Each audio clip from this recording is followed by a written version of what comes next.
चलो आज नया टॉपिक पढ़ेंगे।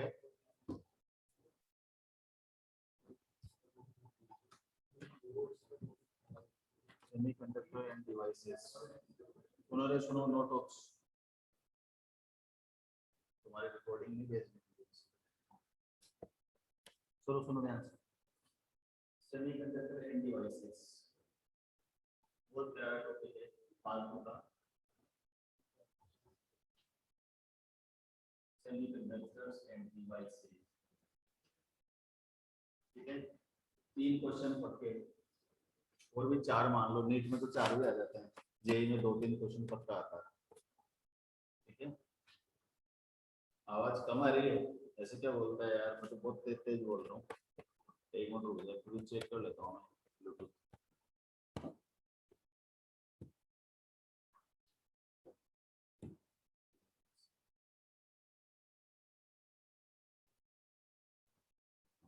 पेड़ है लेकिन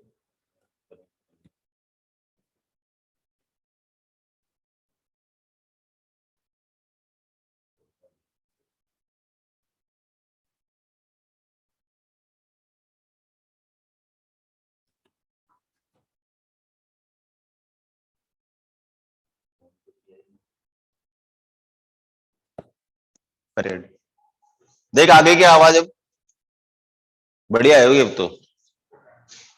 महेश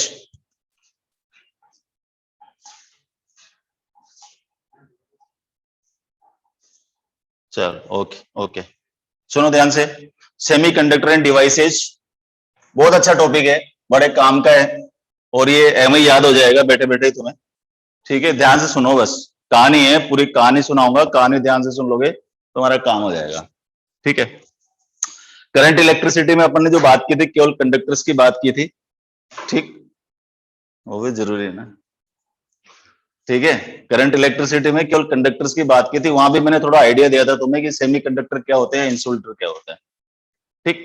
उसके लिए छोटी सी 2-3 बातें समझाना चाहता हूं मैं, जो मैंने उसमें कौन सा चैप्टर था वो एटॉमिक स्ट्रक्चर, उसमें बताया था तुम्हें कि जो एटम का कोर पार्ट है वो न्यूक्लियस है, न्यूक्लियस के अंदर प्रोटॉन और न्यूट्रॉन है और इसके आसपास इलेक्ट्रॉन चक्कर लगाते हैं, ये सब जानते हो तुम, ठीक है। बोर ने भी कहा था, तो रदरफोर्ड ने भी कहा था, रदरफोर्ड ने जो डेफिनेट ऑर्बिट नहीं बताई थी, बोर ने ऑर्बिट भी डेफिनेट कर दी थी। वहां पर तीनों बातें भी अपन ने सीखी थी, बोर की तीनों बातें भी याद रखेंगे कि necessary centripetal force to revolve around in the circular orbit, it is provided by the force of attraction between nucleus and electron, यानी कि इलेक्ट्रिक फोर्स अवेलेबल कराता है वहां पर सेंट्रीपिटल फोर्स। दूसरी बात, electron can exist only on those orbits whose angular momentum is h n times the h upon 2 pi, यानी कि इंटीग्रल मल्टीपल होता है h upon 2 pi का, यानी कि कांस्टेंट है, h भी कांस्टेंट, 2 pi भी कांस्टेंट, n भी नंबर है इसलिए कांस्टेंट है। इसका मतलब हर ऑर्बिट का जो एंगुलर मोमेंटम रहेगा वो कांस्टेंट रहेगा। तीसरी बात ये बताई थी कि हर क्लास की जो एनर्जी है वो अलग अलग होती है। सबसे पहले इलेक्ट्रॉन कहां जाता है, उन क्लासेज में जाता है, उस ऑर्बिट में जाता है जिसकी एनर्जी सबसे कम होती है, मिनिमम एनर्जी, उसको बोलते हैं फर्स्ट एनर्जी। उसके बाद सेकंड, उसके बाद थर्ड, उसके बाद फोर्थ। मैंने सिखाया भी था कि फर्स्ट ऑर्बिट की -13.6 इलेक्ट्रॉन वोल्ट होती है, दूसरे की -3.4 होती है, तीसरे की 1.51 होती है, चौथे की 0.85 होती है, पांचवें की 0.51 होती है और छठे की कितनी होती है, 0.37 इलेक्ट्रॉन वोल्ट एनर्जी होती है। इसका मतलब ये हुआ कि जैसे जैसे हम न्यूक्लियस से दूर जाते जाएंगे जो एनर्जी है वो बढ़ती जाएगी। समझ आ गई बात। आपको यह भी बताया था मैंने कि जो फर्स्ट ऑर्बिट है उसमें 2n² से अपने इलेक्ट्रॉन भरते हैं। फर्स्ट ऑर्बिट में 2n² का मतलब यहां पर मैक्सिमम 2 इलेक्ट्रॉन आ सकते हैं। सेकंड ऑर्बिट में जो इलेक्ट्रॉन आएंगे n = 2 में, वो आपके 8 इलेक्ट्रॉन्स आ सकते हैं। n = 3 रख दूंगा तो 18 इलेक्ट्रॉन हो जाएंगे और n = 4 रख दूंगा तो 32 इलेक्ट्रॉन हो जाएंगे। इसका मतलब हर ऑर्बिट में जो इलेक्ट्रॉन की नंबर का जो डिसाइड है वो 2n² नियम देता है, जो आप लोग केमिस्ट्री में पढ़ते पाउलीज एक्सप्लोशन रूल है ना, वो ऐसे ऐसे करके बताते हैं केमिस्ट्री वाले, वही नियम है। ये भी याद रखो, इन कक्षाओं का नाम है n = 1, इसका मतलब k l m n, इस तरह से 4 इनके नाम होते हैं। हर ऑर्बिट में 4 सब ऑर्बिट होती है, sharp, diffuse, s p d f, sharp, principal, diffuse, fundamental. इसमें क्या है, 1 ऑर्बिट होती है, इसमें मैक्सिमम 2 इलेक्ट्रॉन आ सकते हैं। p में 3 ऑर्बिट्स होती है, इसमें मैक्सिमम 6 इलेक्ट्रॉन आ सकते हैं। डी में 5 ऑर्बिट्स होती हैं, सब ऑर्बिट, इसमें मैक्सिमम 10 इलेक्ट्रॉन आ सकते हैं, और एफ में 7 सब ऑर्बिट होती है, इसमें 14 इलेक्ट्रॉन्स आ सकते हैं। इस तरह से जो इलेक्ट्रॉन्स है उनका नंबर अपन डिसाइड करते हैं। तो ये सारी चीजें अपन ने केमिस्ट्री में पढ़ी हुई है और मैंने भी अभी बता दी। एक और बात अपन जान लें कि जो इलेक्ट्रॉन न्यूक्लियस के पास में होता है, उस पर जो वो जो फोर्स होता है, कौन सा force? Electric force, electrostatic force, वो मैक्सिमम होता है, क्योंकि K is equal to Q1 Q2 by R square होता है। तो R जैसे जैसे बढ़ेगा फोर्स की वैल्यू कम होती जाएगी। इसका मतलब पास की जो ऑर्बिट है उसमें इलेक्ट्रॉन पर सबसे ज्यादा फोर्स होता है, उससे सेकंड वाले पर कम फोर्स होता है। जिस जैसे अपन न्यूक्लियस से दूर जाते जाएंगे इलेक्ट्रोस्टैटिक फोर्स की वैल्यू भी कम होती जाएगी। तो ये सारी बातें हम कहां से देखते हैं? एटॉमिक स्ट्रक्चर से देखते हैं, और इसी एटॉमिक स्ट्रक्चर के बिहाफ पर हम डिसाइड करते हैं कि कोई सेमीकंडक्टर है या इंसुलेटर है या फिर वो नॉन कंडक्टर, वो सॉरी सेमीकंडक्टर, इंसुलेटर या कंडक्टर है। 3 तरह की चीजें अपन यहां से डिसाइड करते हैं। जनरली अगर अपन जनरल बात करें इंसुलेटर्स की, पहले जनरल बात कर रहा हूं, अभी इसके बिहाफ पर, सेमीकंडक्टर के बिहाफ पर या इस चैप्टर के बिहाफ पर नहीं बोल रहा हूं। अगर हम बात करें इंसुलेटर्स की, तो इंसुलेटर्स ऐसे सब्सटेंस होते हैं जिसके आउटर मोस्ट ऑर्बिट में जो नंबर ऑफ इलेक्ट्रॉन होते हैं वो ऑक्टेट कंप्लीट रखते हैं। अपना ऑक्टेट कंप्लीट रखने का मतलब है उसमें an atom is said to be stable if, एक लाइन याद रखना मेरी, कि an atom is said to be stable if its outermost orbit either empty और हाफ फिल और फुल फिल। कोई भी एटम स्टेबल होगा यदि उसकी जो बाहरी जो ऑर्बिट है या तो खाली हो, या तो फिर हाफ फिल हो, या तो फिर फुल फिल। अगर खाली है जब भी स्टेबल है, फुल है तब भी स्टेबल है, हाफ फिल है फिर भी स्टेबल है, उसको स्टेबल एटम बोलते हैं अपन। इसका मतलब ये हो गया कि अगर ये आउटर मोस्ट ऑर्बिट है, इसमें 8 इलेक्ट्रॉन है, उसका ऑक्टेट कंप्लीट है, ऑक्टेट कंप्लीट हो एटम क्या होगा? स्टेबल होगा। समझ आएगी बात? तो इंसुलेटर के केस में जो इनकी आउटर मोस्ट ऑर्बिट होती है वो हमेशा फुल फिल होती है। फुल फिल होती है इसका मतलब उसमें कोई भी फ्री इलेक्ट्रॉन नहीं होता है, सब्सटेंस के अंदर कोई भी फ्री इलेक्ट्रॉन नहीं होता है। याद रखो, कंडक्टिविटी केवल तभी और तभी आएगी जब उसके पास कोई चार्ज कैरियर अवेलेबल होगा। अगर चार्ज कैरियर अवेलेबल नहीं तो उसमें कंडक्टिविटी नहीं आ सकती, फ्री इलेक्ट्रॉन चाहिए। इंसुलेटर के केस में कोई फ्री इलेक्ट्रॉन नहीं होता है, इसका मतलब सबसे पहले तो इसका ऑक्टेट कंप्लीट होता है। दूसरी बात, इसकी जो रेसिस्टिविटी होती है वो बहुत हाई होती है, बहुत हाई रेसिस्टिविटी। बहुत हाई का मतलब मैं बता दूं आपको, इनटू लगभग 10 raised to the power 16 to 10 raised to the power 18 ohm metre. इतनी ज्यादा इनकी रेसिस्टिविटी थी। अब जब इतनी ज्यादा रेसिस्टिविटी है, इसका मतलब ये हुआ कि इनमें कंडक्टिविटी का तो कोई चांस ही नहीं, क्योंकि कंडक्टिविटी क्या होती है? 1 रेसिस्टिविटी। तो जब रेसिस्टिविटी इतनी हाई है, इसका मतलब उनकी कंडक्टिविटी क्या होगी? लगभग नेग्लिजिबल होगी, जीरो होगी। इसका मतलब है कि सेमीकंडक्टर तो हमेशा ही करंट का फ्लो कर ही नहीं पाते, इनमें तो दम ही नहीं है करंट फ्लो करने की, क्योंकि इनमें कभी भी फ्री इलेक्ट्रॉन नहीं आ सकता। लेकिन ऐसा कहा जाता है कि, एक एक्सप्रेशन बताता हूं मैं, रो is equal to row not E raise to the power minus delta easy upon Katie. NEET में ये फॉर्मूला नहीं पूछा जाता है, लेकिन जेई में कभी कभी इस फॉर्मूले के बारे में बात कर लेते हैं वो। तो यहां पर बताता है कि अगर टेम्परेचर को हम बहुत हाई कर दें, टेम्परेचर बहुत ज्यादा हाई, बहुत हाई कर दें, बहुत हाई टेम्परेचर करते हैं, तो क्या होता है? जो इंसुलेटर्स होते हैं उनके कुछ कोवेलेंट बॉन्ड टूट जाते हैं। कुछ कोवेलेंट बॉन्ड टूट गए, इसका मतलब क्या हुआ कि जो डिस्प्लेसमेंट करंट, थोड़ी सी हल्की सी डिस्प्लेसमेंट करंट उसमें आती है, not due to the free electrons, due to those electrons जो कहां पर थे? उनकी ऑर्बिट्स में थे, फिक्स थे। लेकिन क्या वो बहुत टेम्परेचर बढ़ा दिया तो क्या वो सब्सटेंस के कोवेलेंट बॉन्ड टूट जाते हैं। कोवेलेंट बॉन्ड टूट गए तो कुछ 1-2 इलेक्ट्रॉन निकल गए तो उनको भरने के लिए कोई दूसरा इलेक्ट्रॉन आ जाएगा, फिर उनको भरने के लिए कोई तीसरा इलेक्ट्रॉन आ जाएगा। इस तरह से उसमें कोई माइन्यूट सी डिस्प्लेसमेंट करंट उसमें फ्लो हो सकती है। अदरवाइज तो हम यही मान के चले, इस लेवल पर, जिस लेवल पर आप लोग पढ़ रहे हो, उस लेवल पर तो यही मान के चलें कि ये इंसुलेटर में करंट का फ्लो होता ही नहीं है। ये इनके बारे में जनरल टॉक बताइए। ठीक। दूसरी बात, हमने पढ़ा कंडक्टर। कंडक्टर सबसे शरीफ लोग हैं, इनकी आउटर मोस्ट ऑर्बिट हमेशा एम्प्टी रहती है, सॉरी हमेशा अनपेयर्ड इलेक्ट्रॉन होते हैं, हमेशा ही अनपेयर्ड इलेक्ट्रॉन होते हैं। अनपेयर्ड इलेक्ट्रॉन का मतलब समझ गए ना? इसका मतलब 2, 4, 6, 8 नहीं है, 1 है, 3 है, 5 है, तो ये हमेशा इनमें क्या होता है, इनका स्पिन भी कंप्लीट नहीं होता, क्योंकि स्पिन कंप्लीट हो जाता है तब भी वो स्टेबल हो जाता है, स्पिन भी कंप्लीट नहीं होता। इसका मतलब ये हो कि कंडक्टर के केस में हमेशा ही फ्री इलेक्ट्रॉन होते हैं, जो करंट इलेक्ट्रिसिटी में मैंने बताया था कि कंडक्टर के जो एटम से फ्री इलेक्ट्रॉन निकल करके उस क्रिस्टल के अंदर रैंडम मोशन करते रहते हैं, जिगजैग मोशन करते रहते हैं, ठीक है। हाँ, वो अलग बात है कि net flow in a particular direction of the electron is zero, किसी भी डायरेक्शन में नेट फ्लो तो जीरो ही होता है, लेकिन फिर भी उसमें हमेशा फ्री इलेक्ट्रॉन होते हैं। अगर हम इलेक्ट्रिक फील्ड अप्लाई कर दें तो वो फ्री इलेक्ट्रॉन फील्ड के डायरेक्शन के अपोजिट डायरेक्शन मूव करने लग जाते हैं और करंट हमारे पास अवेलेबल हो जाती है। तीसरा जो बचता है सेमीकंडक्टर। सेमीकंडक्टर की जो आउटर मोस्ट ऑर्बिट होती है वो हाफ फिल होती है। कंडक्टर गया, इंसुलेटर गया, यानी कि नॉन कंडक्टर गया, कौन बचा? सेमीकंडक्टर। सेमीकंडक्टर के बारे में हम ये बोलते हैं कि सेमीकंडक्टर हम इसलिए बोलते हैं इनको, इनकी आउटर मोस्ट ऑर्बिट हमेशा हाफ फिल होती है। हाफ फिल का मतलब हो गया 4 इलेक्ट्रॉन्स होते हैं इनकी आउटर मोस्ट ऑर्बिट में। कितने इलेक्ट्रॉन होते हैं? 4 इलेक्ट्रॉन्स होते हैं। ये समझो ध्यान से, क्योंकि चैप्टर से मतलब रिलेटेड है। अगर मैं बात करूं जर्मेनियम की, ठीक है, मान लो जर्मेनियम की बात करूं, जर्मेनियम जी होता है, सॉरी, जर्मेनियम की बात करूं तो जर्मेनियम का जो जेड इज इक्वल टू 32 होता है।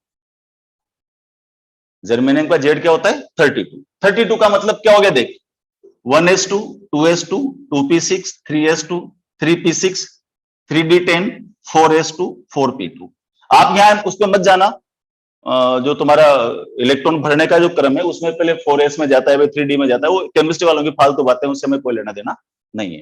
हमारा लेना देना क्या है कि फर्स्ट ऑर्बिट में 2 इलेक्ट्रॉन है, सेकंड ऑर्बिट में 8 इलेक्ट्रॉन है, थर्ड ऑर्बिट में 18 इलेक्ट्रॉन है, और आउटर मोस्ट ऑर्बिट जो है फोर्थ ऑर्बिट, उसमें 4 इलेक्ट्रॉन है। 4 इलेक्ट्रॉन है, इसका मतलब हाफ फिल है, और हाफ फिल है इसका मतलब एटम स्टेबल है।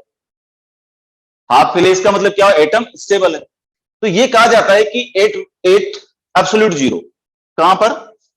8 एब्सोल्यूट जीरो। नीट में क्वेश्चन आया, याद रखना, 8 absolute zero.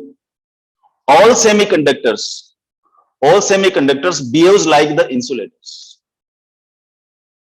8 absolute zero temperature, all the semiconductors behaves like the insulators, यानी कि उनमें कंडक्टिविटी नाम की कोई चीज नहीं होती है। प्रश्न उठता है, कुछ बच्चों को एब्सोल्यूट जीरो का मतलब नहीं पता, कोई बता देता हूं मैं। आप लोगों को केटीजी पढ़ाया था मैंने, और केटीजी में एक कंसेप्ट बताया था, कंसेप्ट ऑफ टेम्परेचर। क्या बताया था?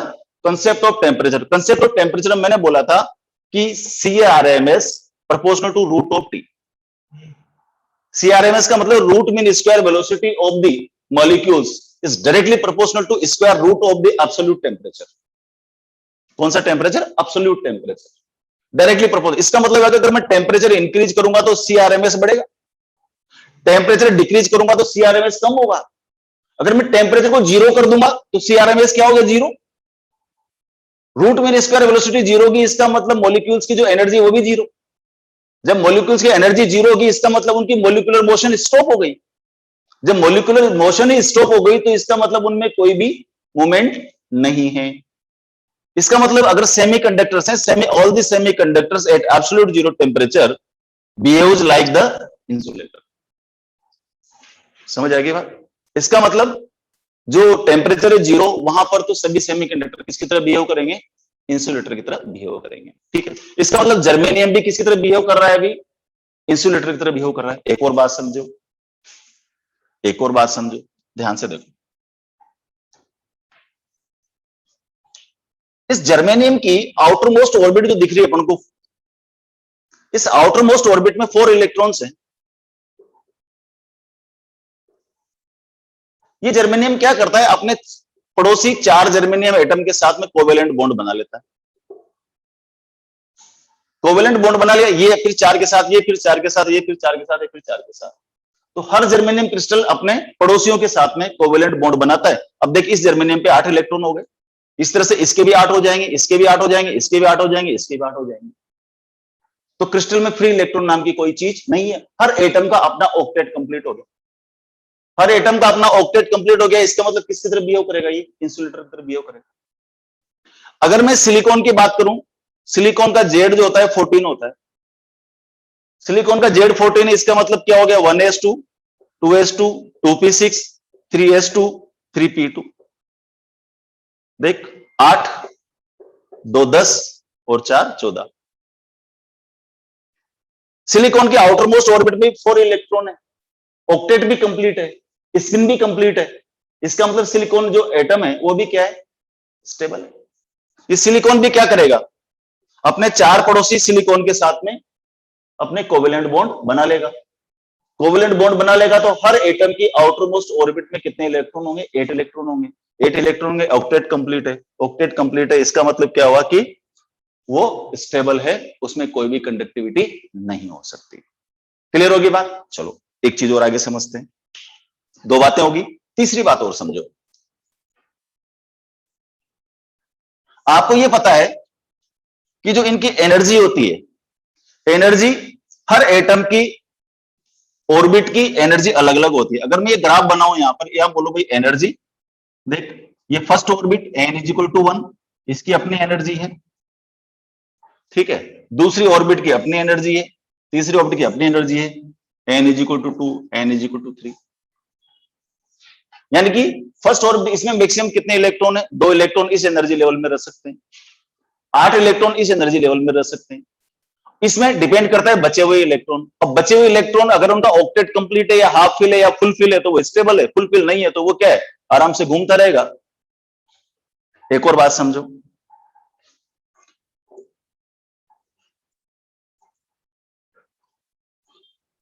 देखो ये न्यूक्लियस, करेक्ट, ये है अपना एनर्जी लेवल डायग्राम, इसको पोटेंशियल एनर्जी लेवल बोलते हैं। देखो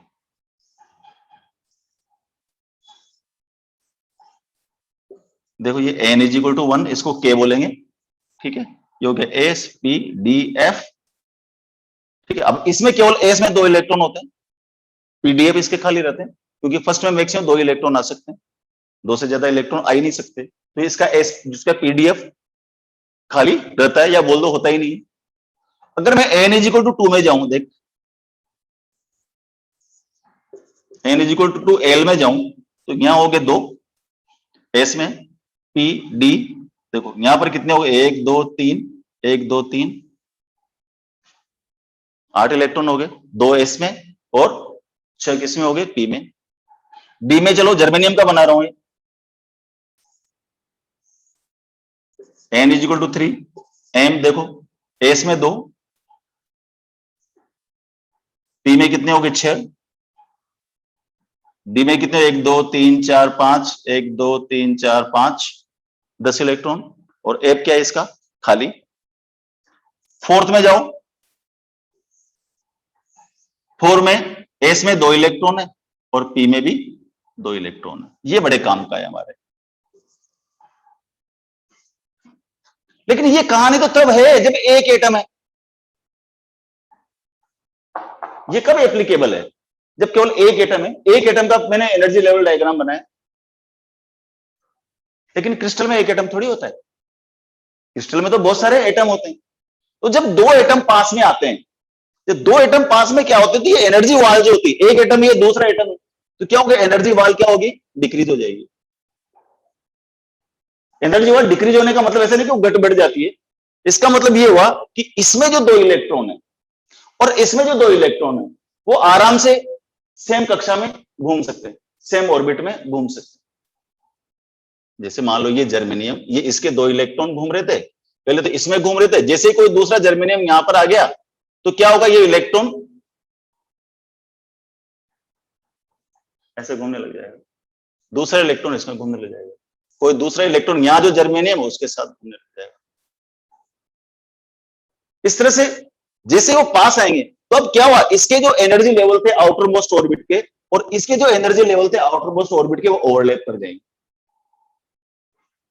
अगर इनके 2 एटम के बीच के डिस्टेंस को और कम कर दें, और कम कर देंगे तो क्या होगा, जो कॉमन वाल है और कम हो जाएगी। अब कौन से लेवल मिल गए, थर्ड लेवल। इसमें 2n इलेक्ट्रॉन है, इसमें 2n इलेक्ट्रॉन है, यहां कितने हो गए, 8n, कितने यहां पर 18 है ना, 18, यहां पर 18, यहां पर कितने हो गए अपने 8, यहां पर 8। तो कहानी क्या होती है, मैं इसको बहुत डिटेल में नहीं जाना चाहता, सेमीकंडक्टर कोड अगर जितना घुसो उतना ही कम है, लेकिन तुम्हारे मतलब का जितना उतना बता रहा हूं, ठीक है ना। नहीं तो होता क्या है कि ये जो लेवल है फिर यहां से वो ऐसे हो जाता है, ऐसे हो जाता है, वो फालतू की चीजें, वो तुम्हारे पूछे भी नहीं जाती और उसमें मैं घुसना भी नहीं चाहता, अनावश्यक एक लेक्चर लग जाएगा उसमें। तो मैं तुम्हें सीधे मोटी मोटी गणित बताता हूं। कि जब अकेला अकेला एटम है तो उसका ये एनर्जी लेवल डायग्राम, ठीक है। जब दो एटम पास में आएंगे तो क्या होगा, उनकी जो कॉमन वाल है वो डिक्रीज हो जाएगी। कॉमन वाल डिक्रीज हो गया, इसका मतलब उनकी जो आउटर मोस्ट ऑर्बिट है, फोर्थ ऑर्बिट, इसकी फोर्थ है, दूसरे जेमिनियम की भी फोर्थ ऑर्बिट, वो क्या करेंगे, एक दूसरे के ऊपर ओवरलैप करेंगे। इसकी भी फोर्थ की एनर्जी लेवल और इसकी भी फोर्थ की एनर्जी लेवल, तो ये दोनों एनर्जी लेवल मिलकर के दो नए एनर्जी लेवल बनाएंगे। यहां से याद रखना, when two atoms come nearer, their outermost energy levels overlap to each other and make two new energy levels. क्या बनाएंगे, दो नए एनर्जी लेवल बनाएंगे। उन दो नए एनर्जी लेवल में से एक तो पुराने वाले के नीचे रहेगा और एक पुराने वाले के ऊपर रहेगा। क्या समझे, दो नए एनर्जी लेवल बनेंगे जो एक तो पुराने वाले के नीचे और एक पुराने वाले के ऊपर, और ऐसे मिलकर के क्या करेंगे, एक वो बैंड बना लेंगे, उसको क्या बोलेंगे अपन, एनर्जी बैंड। क्या बोलेंगे उसको, एनर्जी बैंड। इसका मतलब जो इसकी आउटरमोस्ट ऑर्बिट है, जिसको हम क्या बोलते हैं, वैलेंसी ऑर्बिट बोलते हैं, जब वैलेंसी ऑर्बिट्स आपस में मिलकर के क्या बनेगी, वैलेंसी एनर्जी बैंड बनाएगी। क्या बनाएगी, वैलेंसी एनर्जी बैंड बनाएगी। कौन, वैलेंसी ऑर्बिट मिलकर के। समझ आएगी बात, ठीक है। उसके बाद में अगर और पास आते हैं तो क्या होगा भाई, ये एनर्जी लेवल भी मिल जाएंगे। ये एनर्जी लेवल मिलकर के कौन सा बैंड बनाएंगे, थर्ड एनर्जी बैंड। ये तो कौन सा बैंड हो गया, इधर देख इधर देख, ये कौन सा बैंड हो गया, वैलेंसी एनर्जी बैंड। ये कौन सा, थर्ड एनर्जी बैंड। ये कौन सा बन जाएगा,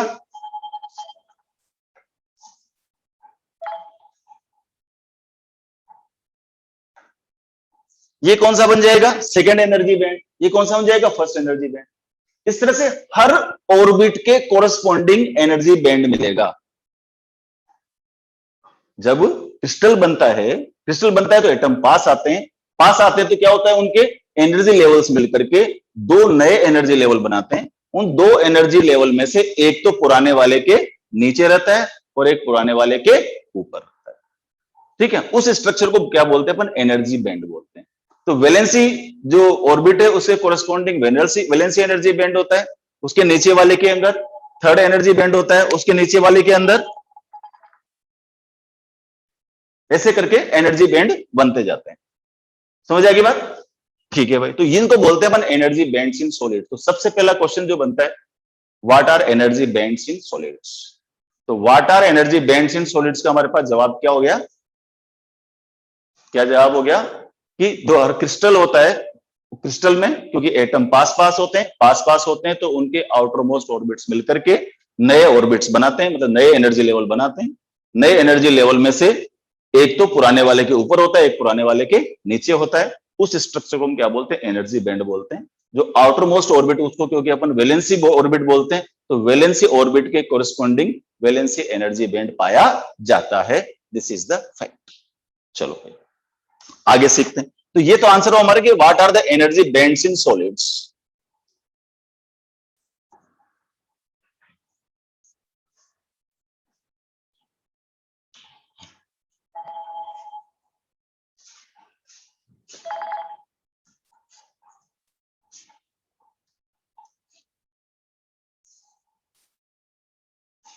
देखो अब एनर्जी बैंड जब हमारे पास मिल गए, तो ये जो एनर्जी बैंड है इसको बोलते हैं अपन valency energy band. Valency band, निश्चित रूप से इस वैलेंस बैंड की अपनी एनर्जी होगी जिसको अपन ईवी बोलेंगे, ठीक है। इसके बाद एक और अलाउड बैंड होता है, वैलेंसी बैंड के बाद में एक और बैंड होता है जिसको अलाउड बैंड बोलते हैं। उस अलाउड बैंड का नाम है कंडक्शन बैंड, सीबी। ये कौन सा बैंड है, वैलेंसी बैंड। ये कौन सा बैंड है, कंडक्शन बैंड। इसकी अपनी एनर्जी होगी ईसी। इस कंडक्शन बैंड और वैलेंसी बैंड, इन दोनों के बीच में जो गैप है, इस गैप को हम बोलते हैं फोरबिडन एनर्जी गैप।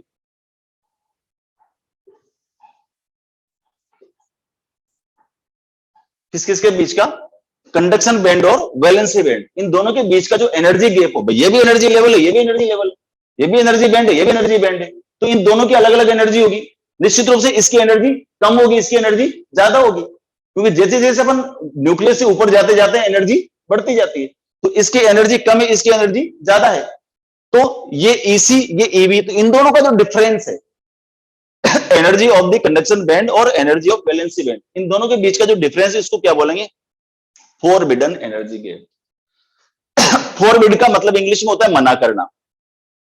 फोरबिड, जैसे किसी चीज के लिए मना कर दें, फोरबिड कर दिया उसको, मना करना। इसका मतलब ये क्या करता है, ये forbidden energy gap valency band के इलेक्ट्रॉन को कंडक्शन बैंड में आने की अनुमति नहीं देता है, ये अलाउ नहीं करता है। ठीक है, इसलिए हम बोलते हैं इसको फोरबिडन एनर्जी गैप। और इसकी जो एनर्जी होती है उसको बोलते हैं अपन डेल्टा ईजी। क्या बोलते हैं इसको? Delta easy. इसका मतलब energy of the forbidden energy gap, और that is equal to EC minus EV. ये जो बीच वाला बैंड है इसकी एनर्जी क्या होती है? ईसी और ईवी दोनों के डिफरेंस के बराबर होती है। And this band does not allow the electrons from valency band to cross this forbidden energy gap in conduction band. जब तक कंडक्शन बैंड में इलेक्ट्रॉन नहीं होंगे उसमें कंडक्टिविटी नहीं हो सकती। तो इसको बोलते हैं अपन एनर्जी बैंड्स इन सॉलिड्स। अब एनर्जी बैंड्स इन सॉलिड्स के बेस पर हम सेमीकंडक्टर, कंडक्टर और इंसुलेटर को कैसे डिफाइन करते हैं समझो। ये बैंड बन गए, कौन कौन सा? कंडक्शन बैंड, वैलेंसी बैंड और forbidden energy gap. The energy of the forbidden energy gap is the difference of energy of conduction band and the valency band. अब समझो ध्यान से। अब बात करते हैं अपन वापस इंसुलेटर की। इंसुलेटर के केस में क्या होता है कि कंडक्शन बैंड और वैलेंसी बैंड, इनके बीच में जो फोरबिडन एनर्जी गैप होता है ये ज्यादा होता है, लगभग 5 इलेक्ट्रॉन वोल्ट या उससे भी ज्यादा। ठीक है, किस किस के बीच में? किसके केस में? इंसुलेटर के केस में the value of forbidden energy gap is greater than 5 electron volt और मोर। अब यहां ध्यान रखना, ये जो डाटा है ये डिफरेंट डिफरेंट बुक्स में डिफरेंट डिफरेंट है। कई बुक्स ने ये 6 इलेक्ट्रॉन वोल्ट बताया, कई बुक्स ने ये 5 इलेक्ट्रॉन वोल्ट बताया, और कुछ बुक्स ने इसको 3 इलेक्ट्रॉन वोल्ट भी बताया। मेरे ख्याल से एनसीईआरटी में 3 इलेक्ट्रॉन वोल्ट है। ठीक है ना, तो ध्यान रखना इसका डाटा का, थोड़ा डाटा डिफर है। तो आप लोग, जो हमें याद था वो 5 इलेक्ट्रॉन वोल्ट था, कई बुक्स में इसको 6 इलेक्ट्रॉन वोल्ट भी है, और एनसीईआरटी में ये 3 इलेक्ट्रॉन वोल्ट है। ठीक है, इसका मतलब है कि 3 इलेक्ट्रॉन वोल्ट से ज्यादा अगर एनर्जी गैप होता है तो इसके इलेक्ट्रॉन इसमें नहीं जा सकते। किसके? वैलेंसी बैंड के इलेक्ट्रॉन फोरबिडन एनर्जी गैप को पार करके 3 इलेक्ट्रॉन वोल्ट एनर्जी को पार करके इसमें नहीं जा सकते, और जब तक इसमें इलेक्ट्रॉन नहीं होंगे किसी भी सबस्टेंस में कंडक्टिविटी नहीं हो सकती। इसलिए हम बोलते हैं कि इंसुलेटर की कंडक्टिविटी क्या होती है? 0 होती है, इनमें कोई भी कंडक्टिविटी नहीं होती है। दूसरा देखो, कंडक्टर्स। कंडक्टर्स के केस में क्या होता है? कंडक्शन बैंड और वैलेंसी बैंड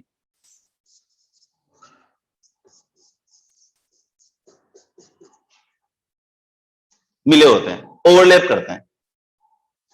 कंडक्शन बैंड और वैलेंसी बैंड एक दूसरे पर ओवरलैप करते हैं। ओवरलैप करते हैं इसका मतलब उन दोनों के बीच में फोरबिडन एनर्जी गैप ही नहीं है। जब फोरबिडन एनर्जी गैप नहीं है इसका मतलब क्या हुआ? इसके इलेक्ट्रॉन आराम से कंडक्शन बैंड में घूमते हैं। हम बोलते हैं कि जो ये बैंड है इसमें हमेशा ही फ्री इलेक्ट्रॉन पाए जाते हैं, तो सारे फ्री इलेक्ट्रॉन इसमें चले जाते हैं। तो कंडक्टर के कंडक्टर तो कंडक्टर भी होता है, इसमें हमेशा कंडक्टिविटी होती है। तीसरा बचा सेमीकंडक्टर। देखो, सेमीकंडक्टर के केस में क्या होता है?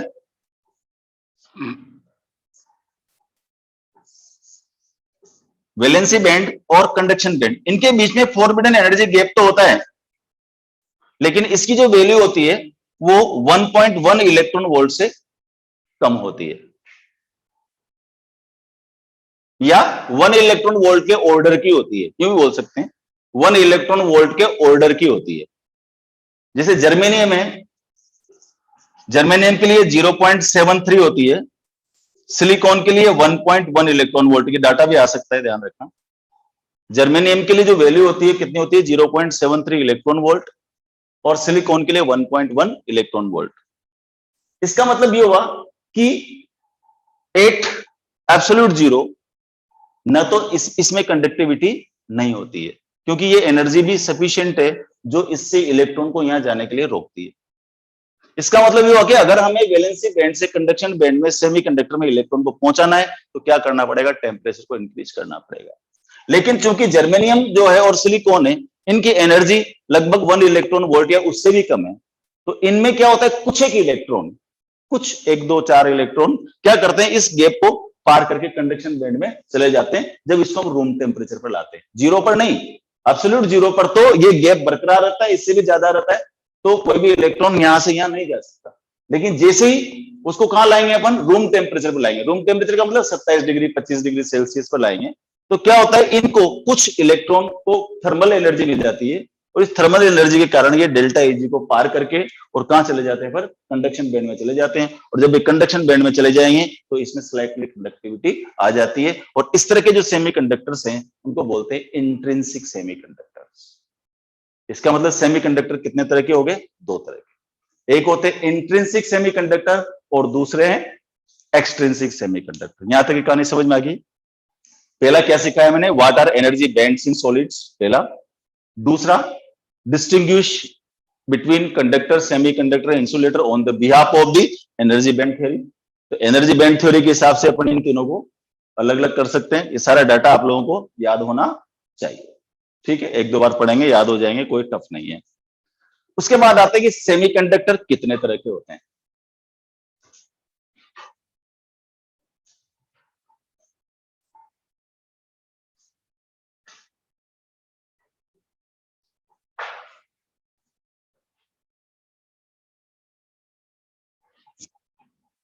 देखो, सेमीकंडक्टर 2 तरह के होते हैं।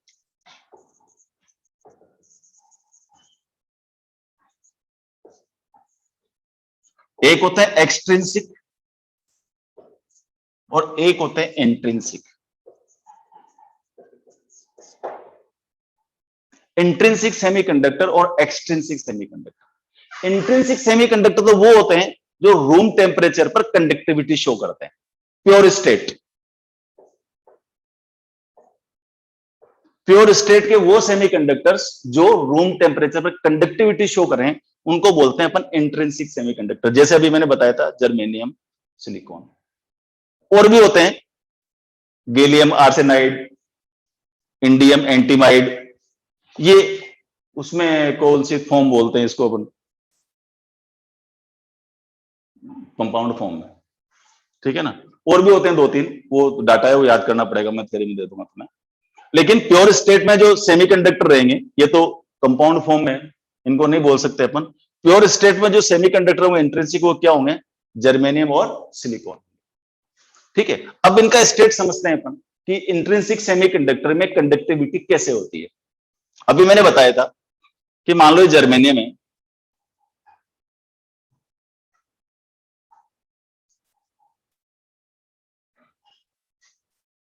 देखो ये जर्मेनियम क्या करता है, अपने 4 जर्मेनियम एटम के साथ में कोवेलेंट बॉन्ड बना रखे हैं। इसी तरह से इसके भी ये 4 एटम हो जाएंगे,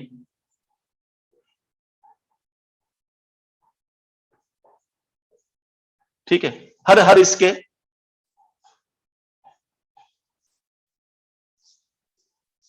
इस तरह से ये क्रिस्टल रहेगा अपना,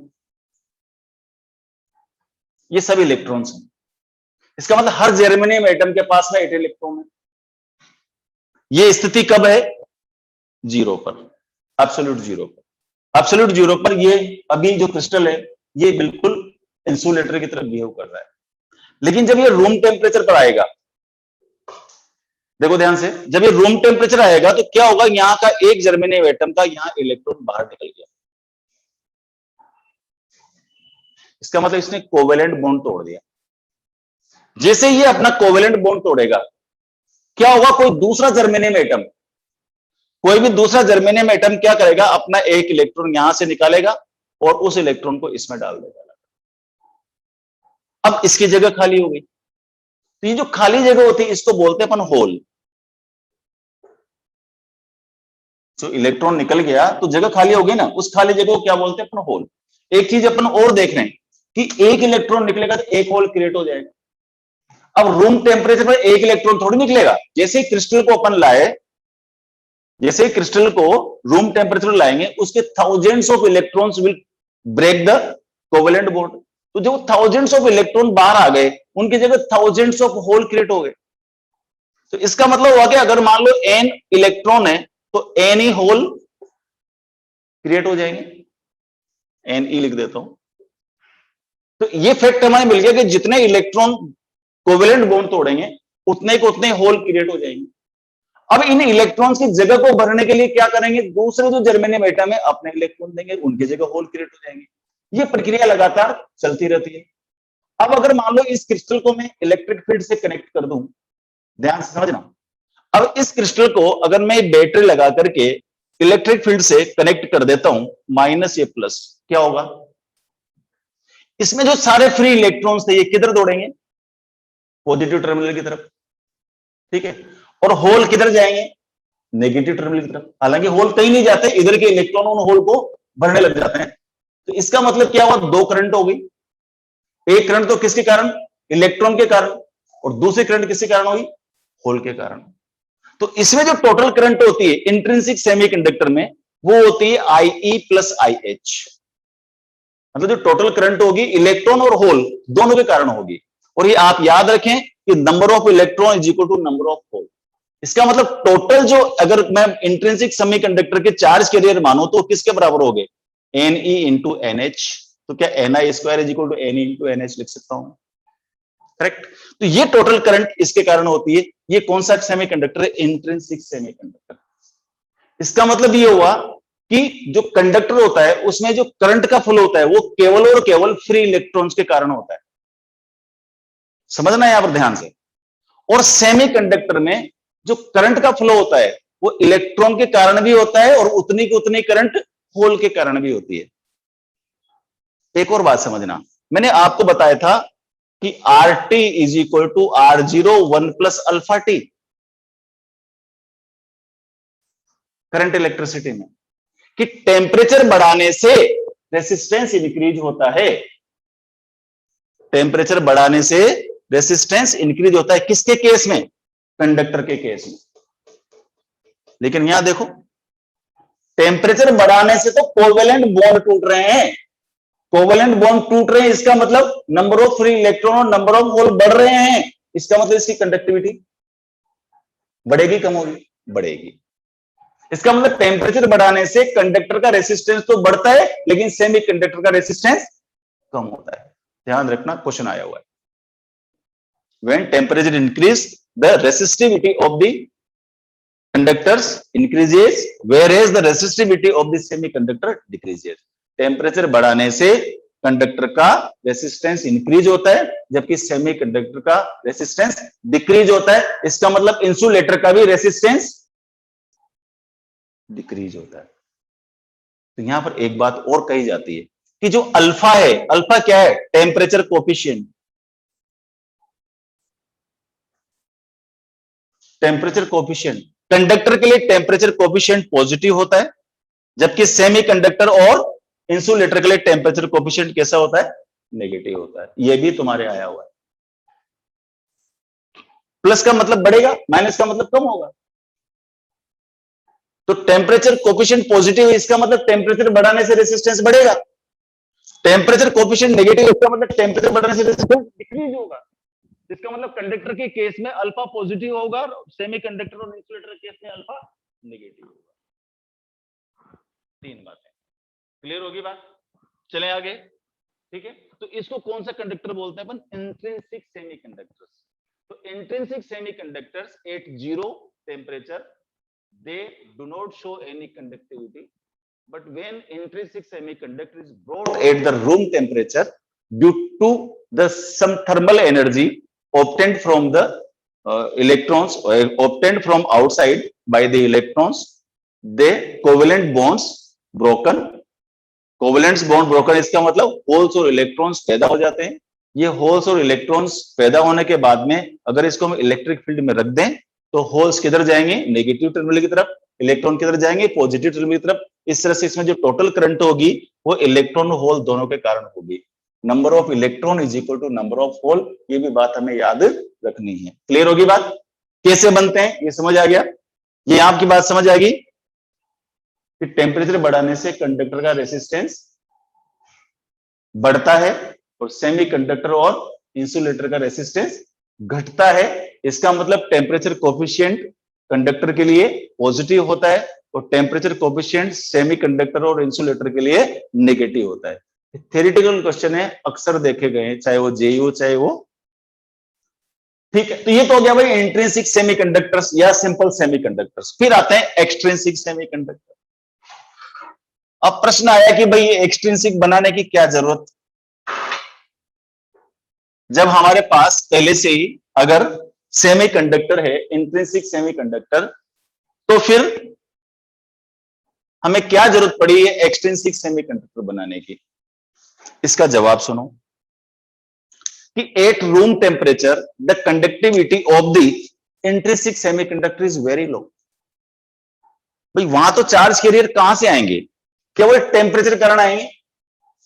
अब ये तो पॉसिबल नहीं कि कोई अंगीठी जलाएंगे, गैस जला करके सेमीकंडक्टर को उस पर रखेंगे, पॉसिबल नहीं है ना।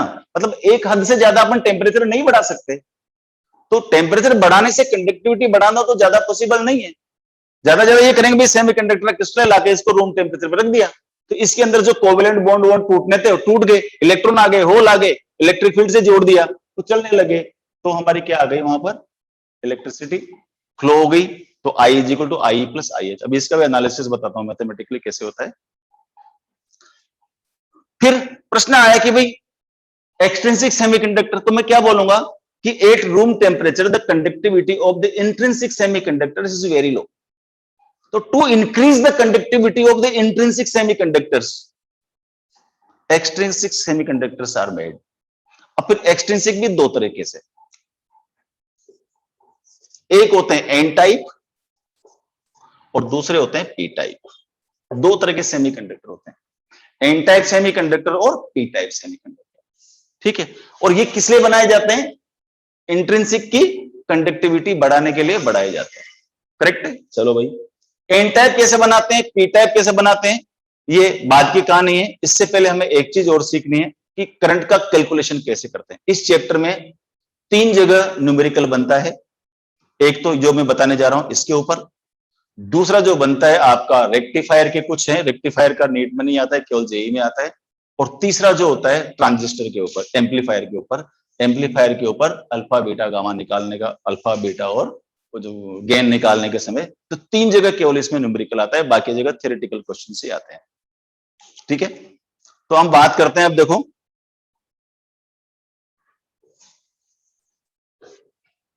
कि करंट का फ्लो इंट्रिंसिक सेमीकंडक्टर में कैसे होगा। देखो अभी मैंने बोला आपसे कि टोटल करंट जो होगी वो किसके कारण होगी, इलेक्ट्रॉन के कारण और होल के कारण, ठीक है भाई। करंट का क्या रिलेशन है बोलो, N E A V D,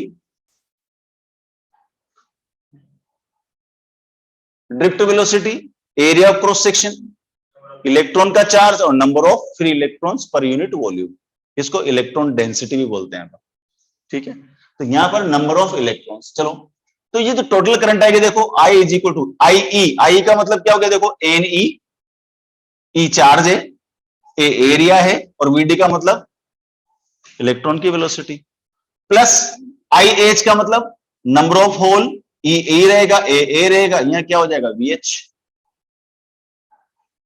क्या कॉमन आ जाएगा इसमें से, ई ए क्या बचेगा, N E V E plus N H V H.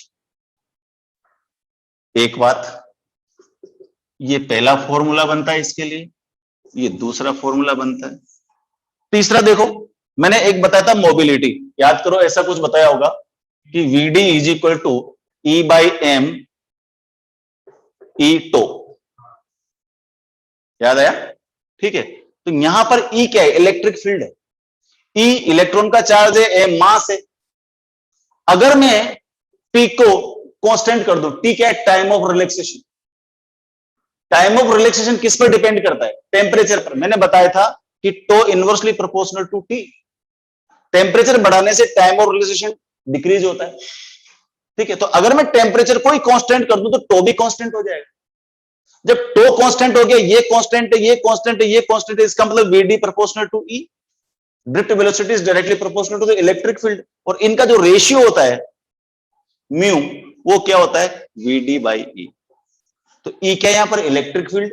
VD क्या है? Drift velocity. और म्यू को बोलते हैं अपन मोबिलिटी। मोबिलिटी। तो अगर इस फॉर्मूले को मैं मोबिलिटी की फॉर्म में लिखूं तो क्या आएगा? देखो, mu is equal to we D by E, capital E. तो अब क्या बन गया ये? I is equal to E A N E रहेगा। देखो, वी डी यानी कि वी की जगह क्या लिखूंगा? Mu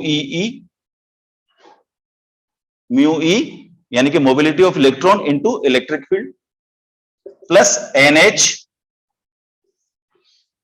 NH into V H का मतलब क्या हो गया? Mu H E. अब देखो ई भी बाहर, तो ई ए ई बाहर, तो अंदर क्या रह गया? N E mu E plus N H mu H. ये हमारा थर्ड फॉर्मूला जो इससे रिलेटेड क्वेश्चन आ सकता है। आगे चलो,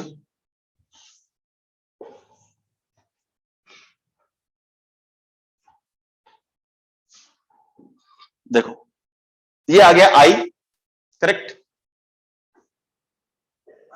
मोबिलिटी का एक और रिलेशन आप लोगों ने पढ़ा होगा, mu is equal to sigma E. ठीक है, मोबिलिटी क्या होता है? सिग्मा ई। सिग्मा क्या है यहां पर? कंडक्टिविटी। ठीक है ना। ई क्या है? Electric field. तो म्यू की जगह अगर मैं सिग्मा ई लिख दूं तो सिग्मा ई कॉमन आ जाएगा, वहां से अपन क्या निकाल लेंगे? यहां पर कंडक्टिविटी आ जाएगी। नहीं, गलत लिखा है मैंने, म्यू नहीं होता, जे होता है। जे is equal to sigma we. जे क्या है? Current density.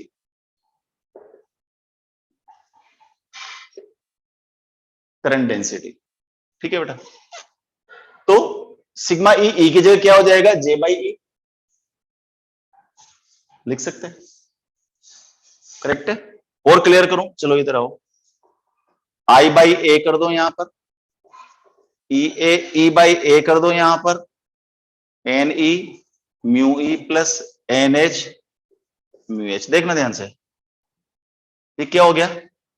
करंट डेंसिटी, यानी कि J इज इक्वल टू ऐसे ए कैंसिल, ई E N E mu E plus N H mu H. अब J की जगह क्या लिख सकता हूं? सिग्मा ई। तो sigma E is equal to E N E mu E plus N H mu H. Clear होगी बात? ई से ई के, नहीं सिग्मा है ना, मैंने क्या काट दिया? हाँ, सिग्मा था नहीं, यहाँ ई था, ये ई से बड़ा, ई से बड़ा, ई कट गया। तो क्या आ गया? सिग्मा। कंडक्टिविटी निकालनी तो इससे निकालो, N E mu E N H mu H. और रेसिस्टिविटी निकालनी है तो 1 बाई कर दो, तो resistivity is equal to 1 by sigma. तो ये जो फॉर्मूले हैं, ये पहला फॉर्मूला का पोर्शन है जिसके ऊपर आपका न्यूमेरिकल आता है, करेक्ट।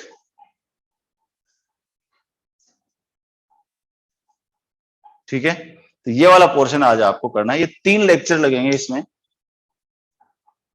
ये फर्स्ट सेकंड लेक्चर में हमारा डायोड रेक्टिफायर, ठीक है। थर्ड जो लेक्चर है उसमें आपका ट्रांजिस्टर और एम्पलीफायर ऑसिलेटर, और फाइनल जो एक लेक्चर होगा वो लॉजिक गेट्स का। तुम्हारे भी आता है ना लॉजिक गेट? आता है। तो ये एक पोर्शन है, आप लोगों को आज याद होना चाहिए।